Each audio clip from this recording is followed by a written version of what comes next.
So lately, I've been becoming really curious about a particular aspect of our practice, which I often like to affectionately call ghost hunting. And by this, I mean I'm really interested in becoming even more fully aware of all the things that I am not seeing, but that might in some way be haunting my reality or causing me to think or even behave in ways that might not be so skillful or beneficial, either to myself or to other people. And of course, in the Buddhist teachings, this idea of chasing ghosts, if you will, is not new. Many of you may know the story of the time before the Buddha's enlightenment when he was attacked for 49 days by the demon god Mara, who was really a representation of all the Buddha's neurosis and fears and false beliefs. In other words, all of his conditioning. And as the story goes, what finally released him from this nightmare and torment was when he finally recognized that Mara was, in fact, a ghost, that he was an illusion. And so the idea here is that in the same way, through our own practice, we can also start to more clearly recognize our own ghosts, if you will, and understand better what they're trying to tell us and how they're trying to manipulate us and maybe lead us into more suffering. And at the same time, we really also want to use our practice to become more aware of when other people's ghosts, if you will, are trying to manipulate us as well, so that we can avoid becoming caught up in the trap of believing what they're trying to tell us. And of course, our entire practice is really aimed at showing us how to do this. But for this talk, I thought I'd just offer us one way that we can start to do this, which is to practice looking out for something the Buddha called the near enemies. So, just like Mara, these near enemies are also considered illusions and also tricksters because while they can appear as one thing, they are in fact something totally different. In modern day terms, we might think of these near enemies as something we know as frenemies, which the Merriam-Webster's dictionary describes as, quote, someone who pretends to be a friend, but is actually an enemy. Someone who pretends to be a friend, but who is actually an enemy. And to give us an idea of this type of friend, I looked up some classic examples of frenemy type statements, which look something like, wow, that's a great outfit for someone your size. Or, I'm so happy about your promotion. You almost make as much as I do now. Or, your makeup looks really cool. You don't even notice your skin problems. So, sometimes, of course, we're under no delusion about who our frenemies are. We can clearly see that wolf, if you will, peeking out from under the sheep's clothing. This person is not fooling us one bit. We know them. But more often, a frenemy is someone who just completely confuses us. And this might even be someone we've known for years. And we're confused because, well, most of the time, what we see looks like a friendly sheep. We also sometimes get these quick glimpses of fangs, right? And we have a sneaky suspicion that maybe they're actually a wolf in disguise. Yet, for some reason, we tend to keep trying to convince ourselves that no, no, no, wait, that wasn't a sharpened fang. That was just a quick flash of light. That was it. That's what I was seeing. So, not surprisingly, there tends to be a lack of trust in these kinds of relationships because, again, these people often really do display friend like tendencies. For instance, they do continue to act friendly or pretend to be friendly, but we're just usually not completely sure that they have our best intentions in mind or even that they aren't in some way out to get us, right? So, with the frenemy, there's a kind of ongoing underlying uncertainty. Right? It just doesn't feel right somehow, but we can't seem to put our finger on it. And usually, being around this person doesn't make us feel good either. We can notice that. The term frenemy also reminds me of a classic Peanuts cartoon where Lucy keeps convincing Charlie Brown to kick that football, right, over and over, year after year. A classic example of this is when she's kneeling down and holding the ball for him. She says, "I'll hold the ball, Charlie Brown, and you come running up and kick it." And the little thought bubble above Charlie Brown's head is saying, "She must think I'm a complete fool. Every year she pulls the same trick on me. Well, this year it's not going to work. This year I'm not going to be fooled." And then, of course, he runs up to the ball as he always does and then stops. And he's just not sure.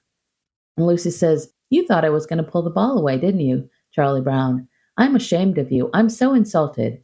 Don't you trust anyone anymore? Has your mind become so darkened with mistrust that you've lost your ability to believe in people?" And so, Charlie Brown walks back to where he started. And again, he runs as fast as he can towards that ball. And ugh, whump, it happens again. So, all of that to say that the definition of frenemy is very close to how the teachings describe the near enemies, okay, which are qualities that appear to be something or feel like something, but they're actually not that at all. So essentially, the idea is we can't trust them. Okay.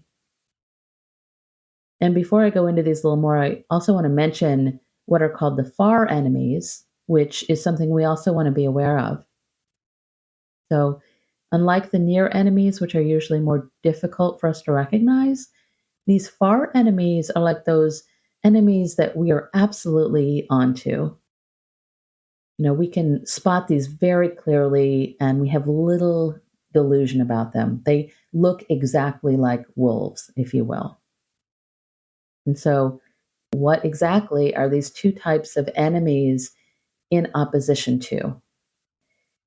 In the teachings, these two enemies are qualities that are in direct opposition to the qualities that we are being asked or urged to develop or nurture, which are the qualities of kindness, or metta in the Pali language, compassion, karuna, sympathetic joy, mudita, and equanimity, which is upekkha. And many of you may recognize these four qualities of heart called the Brahma Viharas or the Divine Abodes, which are considered the highest emotions in the Buddhist teachings. In the Pali language, Brahma Vihara means the dwelling place of an awakened being. So it's a metaphor for where the mind of an awakened being might dwell. So these divine abodes are essentially the places where we most want to live or dwell. These are the things that we want to actively, consciously nurture and develop so that eventually we will live in those places. We will become those qualities. In essence, it's really what we're aiming for. As the late great Zen master Thich Nhat Hanh once told us, as you practice building a home in yourself, you become more and more beautiful. As you practice building a home in yourself, you become more and more beautiful. And what's helpful to remember is that each one of these Brahma Viharas has both adversaries or opposites, or both near and far enemies. And we are being asked to use our practice to really be on the lookout for both of these. So we might start with the first of the Brahma Viharas, which is metta, loving kindness, or unconditional friendliness. Metta involves cultivating a sense of kindness or friendliness, goodwill towards ourselves and others, along with a genuine wish for our own and others' happiness. So it's really a sense of wishing ourselves and others well. It's a sense of goodwill. There are many ways to practice metta, and there are many traditional loving kindness practices, but the most essential one is the one that's threaded through really all the practices, which is to hold whatever is arising within us with great kindness. So, for instance, if there's anger arising or sadness, grief, shame, or whatever feeling or beliefs are arising. We are making a commitment to ourselves to hold all of it with a sense of friendliness and kindness. And so the essence of metta is really don't throw anyone out of your heart. Don't throw anyone out of your heart. This especially includes ourselves. So, as you might imagine, the far enemy, the one that we can see very clearly, the far enemy of loving kindness is ill will or even hatred. So, again, here with the far enemies, we're mostly not fooling ourselves when we're feeling these things, right? Either when we're feeling them towards others or even ourselves. We can very clearly see most of the time that we're behaving in ways that are unkind or feeling or acting in ways that are unfriendly when we're not wishing for the happiness of ourselves or others. Okay, that's the far enemy. The near enemy, on the other hand, or the frenemy, if you will, of loving kindness, comes dressed up as kindness, but again is really something else entirely. This is when we mistake a sense of attachment, clinging, control, or fear as loving kindness. It's dressed up as that. And of course, these things are not metta because they do not involve a sense of unconditional friendliness or kindness. They're conditional, right? They're conditional. So they carry a sense of, I'm being kind to you only because I need you in some way. Or I depend on you in some way for something that I need. Or I need you to boost my ego in some way. Or I'm afraid of losing you because what will then happen to me? Okay. And here you might notice a common word through all of these, which is the word need, right? So this is really our clue, that word need. So when we recognize it, it can alert us that maybe we or even someone else is not really offering loving kindness, but something that's disguised as loving kindness.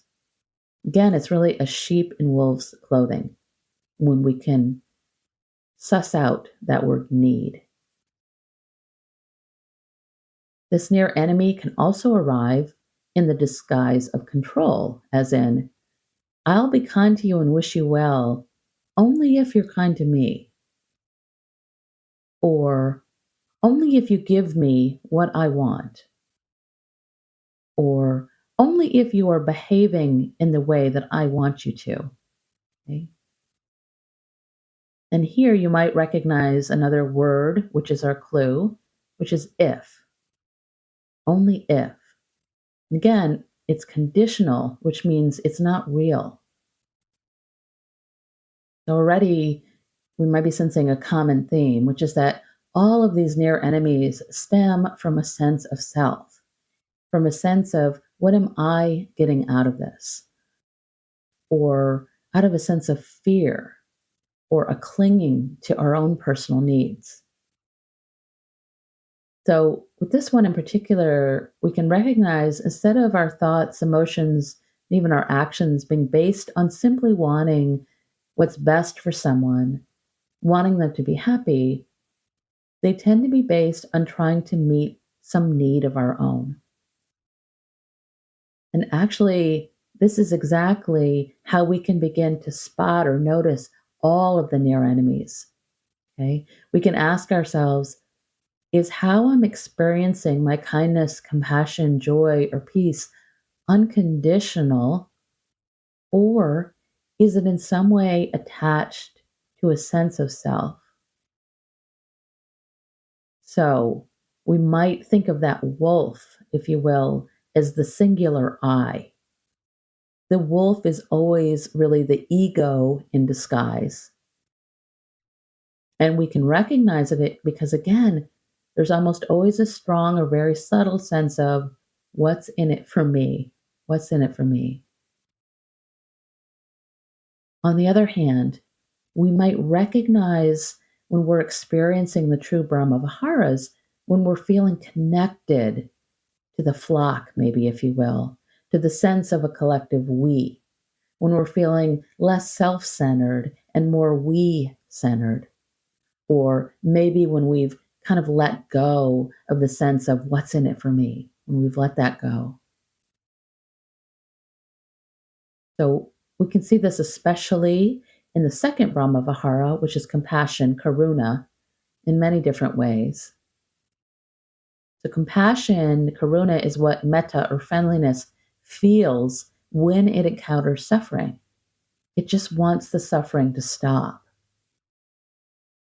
The Buddhist texts describe compassion as, quote, the quivering of the heart in response to the recognition of suffering.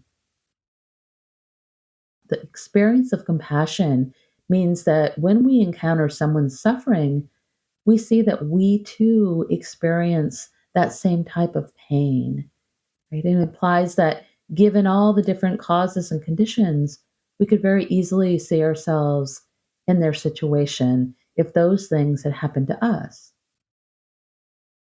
As the Buddhist nun Pema Chodron tells us, sorrow has the exact same taste for all of us. Sorrow has the exact same taste for all of us. So, as we might expect, then, the far enemy of compassion, the easiest wolf to recognize, is cruelty. This is when we're not only cut off from our compassionate hearts, but when we consciously do or say something that causes another person or people harm. And of course, we can also be so cruel to ourselves in so many ways. In the traditional Buddhist teachings, there are actually two near enemies of compassion. And the first of these is a really truly scary wolf, which is pity. It's a very scary wolf. Pity implies feeling sorry for someone in a way that separates us. It somehow puts us above the other person. So when we're offering our pity rather than our compassion, what can clue us into this is when we're some way identifying ourselves as, quote, the helper, right? Which means that we are seeing the other person or people as maybe helpless when we're the helper. A very simple way that this can show up is as unsolicited advice, right? So whenever we offer this without the person first maybe asking for it, what we're saying in some way is, obviously, you're helpless here, and I, the self designated helper, am going to help you, and you can thank me later. And we all do that. We all have moments of offering our unsolicited advice. It's a very common habit. But again, this is that wolf of ego or self showing up disguised as compassion. And the resulting feeling in the other person is usually going to be the complete opposite of feeling as if they've been given any kind of compassion. It's going to be the opposite of that. Sometimes what can really help us to recognize the wolf of pity is to bring to mind how we maybe felt as a child when someone was kind and compassionate towards us. And then consider a time when we received pity instead. And then notice what the difference felt like. What was the difference? So the second near enemy of compassion is often called grief or overwhelm. And again, this is extremely common, and it can feel like a sense of helplessness. So this is when we become in some way attached to another person's suffering or even to the collective suffering, and we take it on as our own suffering. And then we let it drag us down into the same kind of grief or despair or overwhelm. And so we personalize it in some way. We take it on as ours and really ours alone. We take it on as our responsibility, and then it just completely feels overwhelming. So, another way that this near enemy of compassion can show up is when we feel uncomfortable with someone else's pain or grief. And instead of offering them our compassion, what we offer them instead, or what we feel compelled to offer them, is judgment, or maybe we feel a need to fix it. In other words, we feel compelled just to want to make the suffering stop. But when we're feeling this, what is important to us here is not the other person, but our own attempts to make ourselves feel better. Okay? And unfortunately, when we do this, we can often end up really complicating our lives. And of course, we can also just cause so much harm to other people in this way because we aren't actually there for them in a way that's truly benefiting when we just want them to stop so that we can feel more comfortable. In fact, often the person we're supposed to be offering our compassion to ends up feeling like maybe they need to take care of us and our feelings. Okay. So, just for a moment, you might just think about when you yourself are needing compassion, right? Who is the person you really want this from? Or who would you want to be with you? Do you want to receive compassion from someone who might be pitying you in some way? Maybe someone who's even taking pleasure in their status of helper? Are you wanting compassion from someone who is distraught or anxious? Maybe someone who is as upset as you are about whatever it is you're going through? Or do you maybe want someone who is simply there with you with an open, tender, non judgmental heart? Someone who's going to allow you to feel and express your own pain, frustration, whatever it is you're experiencing with a sense of calm and openness, right? Not making it all about them, just being there as that kind witness. And so I'm guessing we all really prefer that last person, who is someone we might imagine is embodying those four Brahma Viharas. And so this is why leaning into and really nurturing these four qualities is exactly how we can become this person, not only for other people, but especially for ourselves. So through our practice, essentially what we're training ourselves to do is to simply be there with ourselves, however we are, with no judgment, with an open, tender heart that can really see our suffering and just wish for it to end. Again, with no judgment. In the Tibetan Shambhala tradition, which I was originally brought up in, there's actually a third enemy of compassion, your enemy, which Chogyam Trungpa Rinpoche called idiot compassion. And this involves saying yes to something when the most compassionate response is actually a really strong no. And I love the way Pema Chodron describes this. She says, it refers to something we all do a lot of and call it compassion. In some ways, it's what's called enabling. It's the general tendency to give people what they want because you can't bear to see them suffering. Instead of offering a friend medicine, bitter though it may be when ingested, you feed them more poison. At the very least, you don't take it away from them. This is not compassion at all. It's selfishness, as you're more concerned with your own feelings than attending to your friend's actual needs. I just really love that.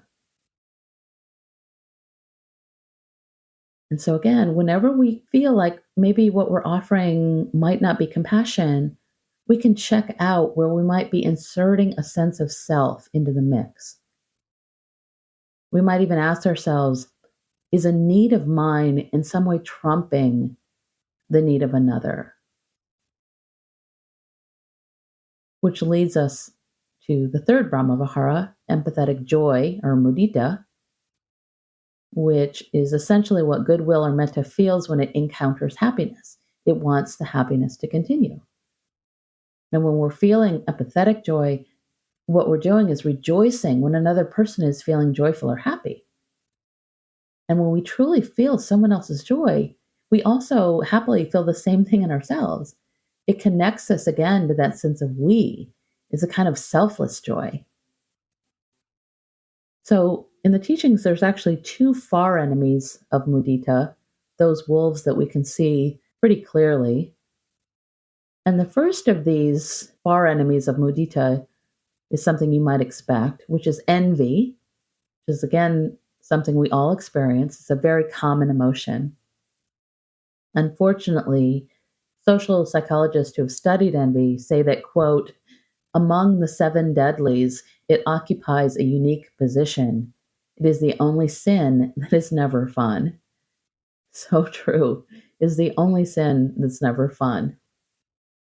It's not fun for you who's experiencing it. And in truth, it's not fun for the person that's on the receiving end of your envy either. So the second far enemy of mudita is best expressed through the German word Schadenfreude, which is when we are actually wishing for someone to experience the opposite of happiness, or when we're wishing for bad things to happen to them, or when we're basking in the joy of seeing bad things happening to them. And so these two, envy and Schadenfreude, are the two far enemies of mudita, which again are usually pretty clear for us to see. So there are also two near enemies of mudita. And again, these are ones that are more difficult to see, the frenemies, if you will. And the first of these near enemies is pride. And this one can often be really confusing because sometimes pride is actually okay, right? It can be a form of mudita. For instance, we can believe and say something like, oh, I'm so proud of you. And that's truly okay, since it's like we're saying, I am so happy for your happiness. I'm so happy for your happiness. But when there's a sense of somehow owning that happiness, when we claim it or identify with it or make it ours in some way, again, that's the wolf of self showing itself. This type of pride often shows up as a sense of exclusivity. Right? It's a belief that only I get to ride the wave of this particular person's joy, but not other people.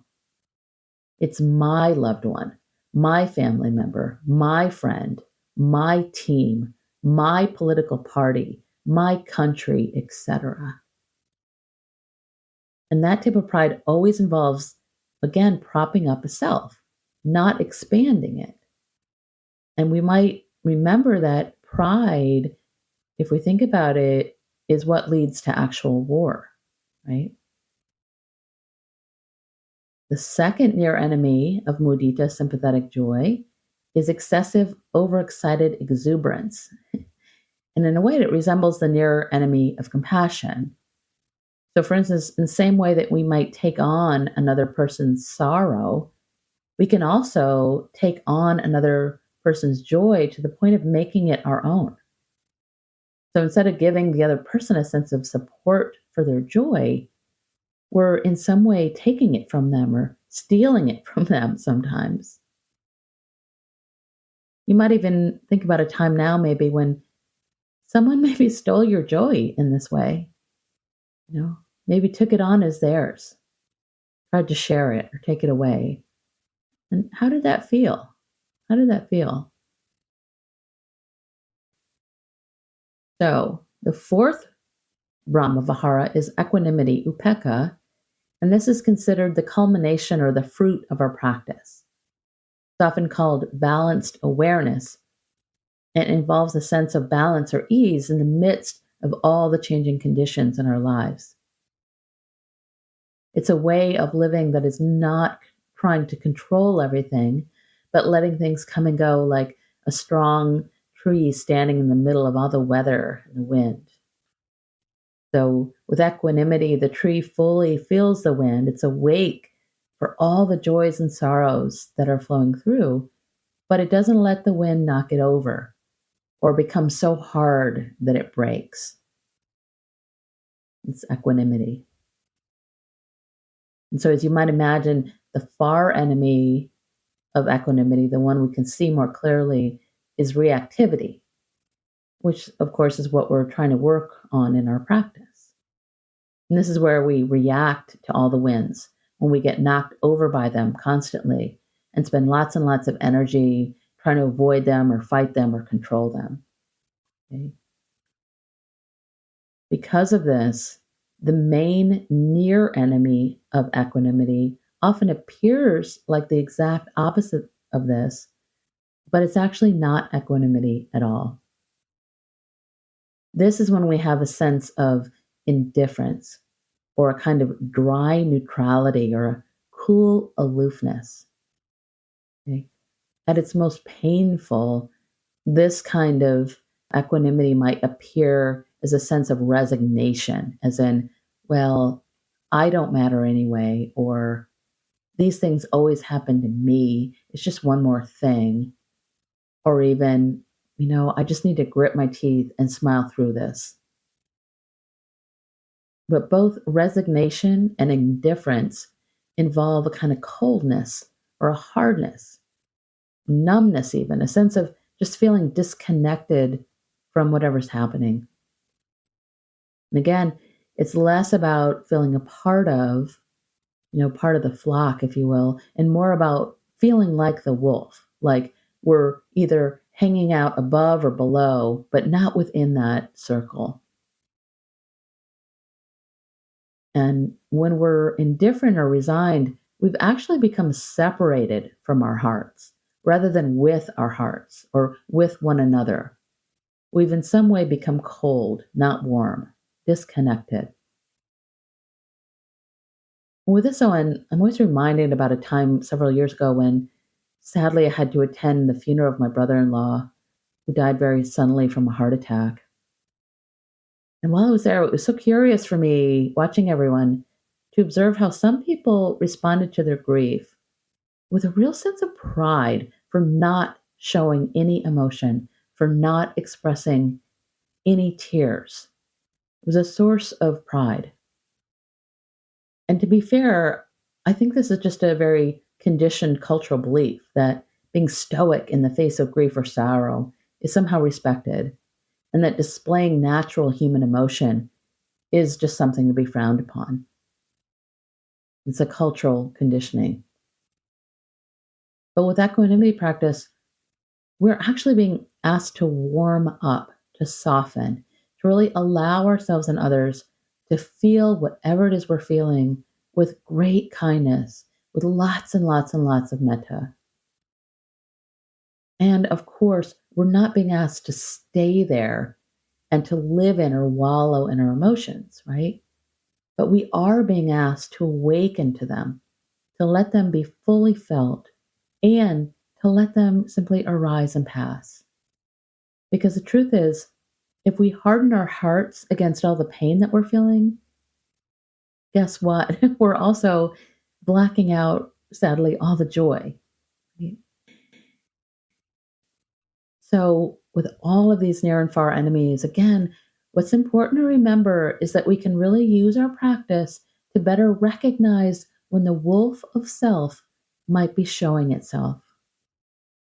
So, for instance, we might begin to sense what it feels like when we've cut ourselves off in some way, when we're feeling cold or fearful or separated, or if our hearts are feeling tight because we're in some way clinging or holding on. We can also begin to notice when we're experiencing a sense of selflessness, when our hearts are maybe feeling warm, connected, more expansive, less constricted, when we're experiencing true kindness, compassion, joy, and equanimity, untainted by any sense of what's in it for me? What's in it for me? And as always, we're not trying to intellectualize this process in any way or trying to figure it out by kind of psychoanalyzing. In our practice, we're learning to stay in direct contact with our wise, good hearts, learning to trust them to let us know when that wolf might be showing up in sheep's clothing. And before I offer you a meditation on these near enemies, I just wanted to offer a quote I like from the author and scholar, Dr. Marlena Foyle, who writes this of the near enemies. Only we can do the hard work of determining whether we're showing up lovingly or whether a near enemy is rearing its ugly head. No one else can discern this for us, and we can easily fool ourselves for a while. Eventually, the joy or suffering in our lives will expose our deepest truth. Eventually, the joy or suffering in our lives will expose our deepest truth. And so, as you're ready, or if it's available, I'd like to offer you a meditation on these near enemies. And so you might find a comfortable posture at home, maybe close the eyes. If you're out walking, you might bring your attention more inside into the body, to the breath. Maybe feel the bottom of the feet touching the earth, feel the movement of walking. If you're driving, same thing, become more embodied. Just sense maybe your seat on the cushion, the connection to the cushion, the weight of the body in the car.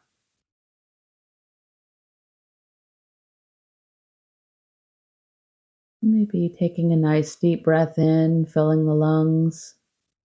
Slow exhale. And on each exhale, see if you can soften and open a little more. You might drop the shoulders.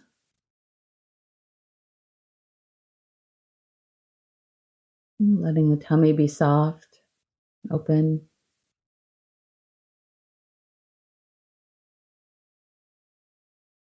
Let the very center of the palms soften in a gesture of letting go and receiving.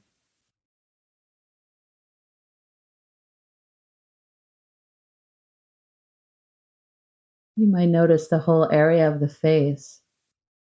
Just let the face soften. Forehead smooth, eyes soft, all the little muscles of the face melting. Teeth slightly parted so the jaw can relax. Still aware of breathing. Aware of the body, here, breathing. And letting the mind become a little more clear for contemplation. Maybe letting go of whatever narrative is in the mind right now. Making space.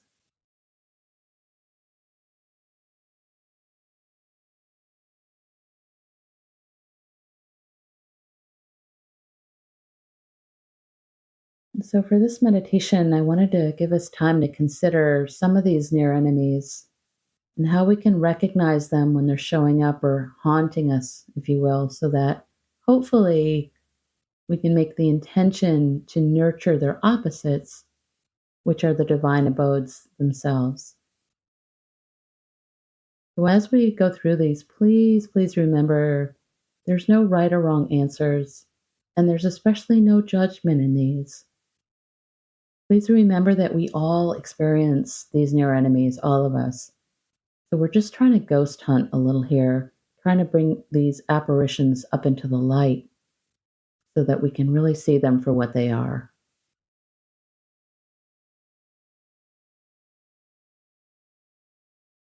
And so as you're ready, I'd like to invite you to consider the Brahma Vihara of loving kindness, friendliness, metta, and who you may have offered it to recently. Who have you offered your loving kindness or friendliness to recently?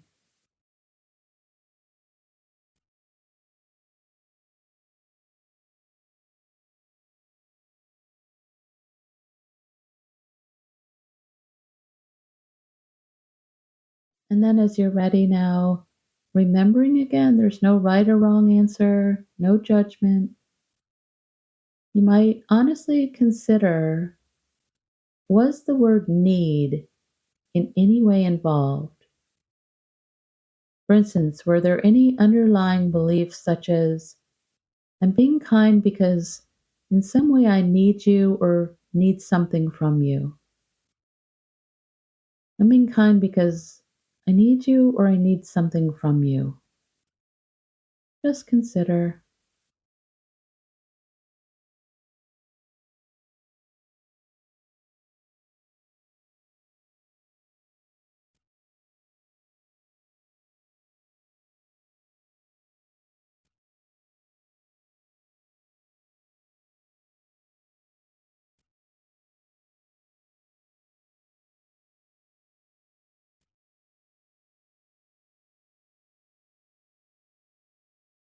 As you're ready now, I'd like to invite you to consider the Brahma Vihara of compassion, Karuna, and who you may have offered it to recently.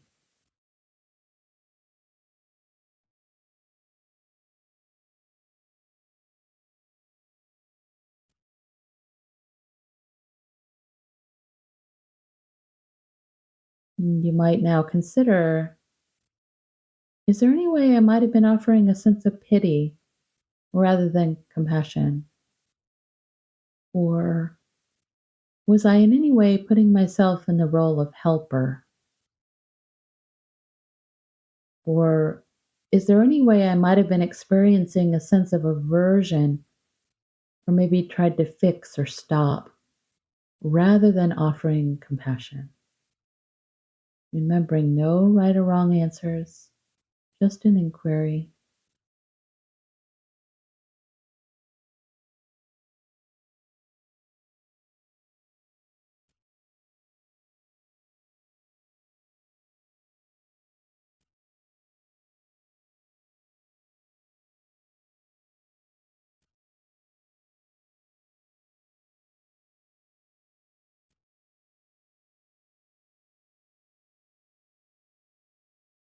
As you're ready now, you might consider the third Brahmavihara, which is empathetic joy.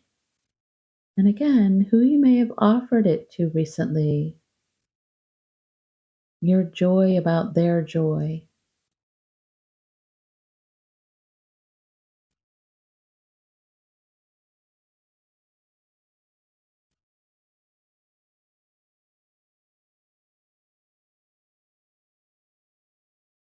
And then as you're ready, you might just consider, is there any way I might have been sensing a kind of personal pride rather than empathetic joy? Or maybe, is there any way I might have been letting someone else's joy become my own? Was I owning it in any way?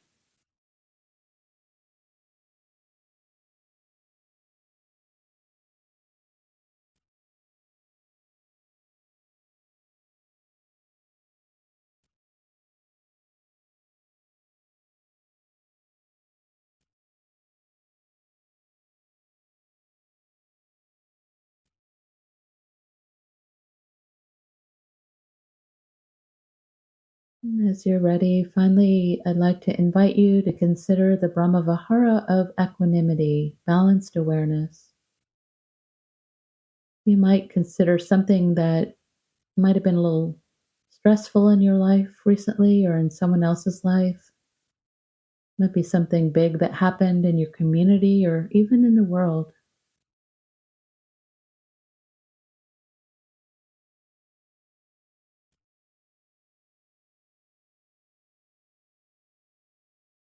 And then you might just consider, is there any way I might have been feeling in some way indifferent or maybe not really caring in some way? Or was I in some way feeling stoic, closing off my heart in some way? Again, no right or wrong answers, no judgment.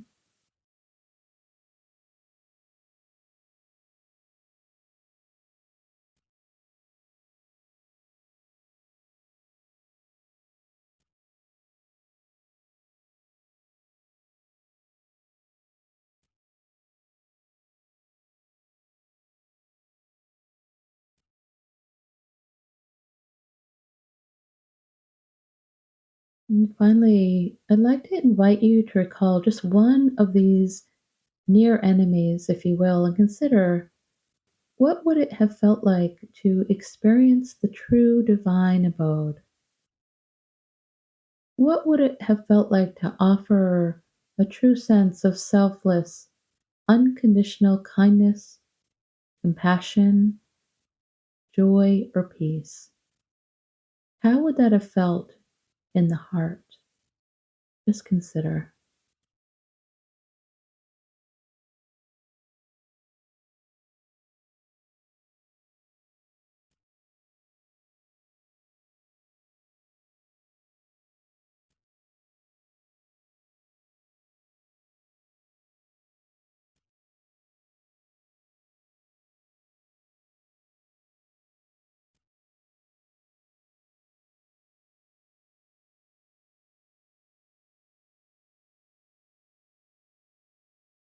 And finally, with the eyes still closed, just listening to these words from Anhui Nguyen, who wrote, our world is so full of conditions, demands, requirements, and obligations that we often wonder what's expected of us. But when we meet a truly free person, a truly giving person, there are no expectations, only an invitation to reach into ourselves and discover there our own freedom. Namaste and blessings.